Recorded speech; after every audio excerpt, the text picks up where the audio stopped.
Magandang araw kaibigan. Trending sa balita ngayon sa social media ay ang pagtaas ng krudo gasolina, ng langis dahil sa digmaan po sa Middle East. Talaga naman malaki pong epekto sa atin ito dahil kakibat po nito ay ang pagtaas ng bilihin. At lalong nakaka-stress, no? Nakakalungkot. Pero dapat sa pagkakataon ito, isipin natin yung mga bagay na makatutulong sa atin. Winning over victory. Number 1, don't give up hope in God. Number 2, walk by faith, not by sight. Number 3, take time out for a good laugh. Number 4, use the Bible as a window to see your world. Number 5, never trouble until trouble troubles you. Number 6, make choices based on God's word.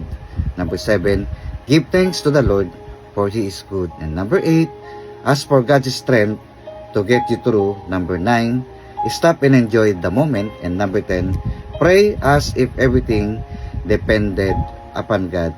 It does. Malaking tulong po ito. At sa mga pangyayaring ito, wala po iba tayong maasahan kundi ang Panginoong Diyos na Siya nagbibigay ng lahat sa atin. Panginoong Diyos, dalangin ko po, patuloy na mapagtagumpayan po namin ang krisis na ito at naniniwala kami magtatagumpay kami dahil sasamahan mo po kami. Ito pa ang dalangin sa pangalan ni Jesus.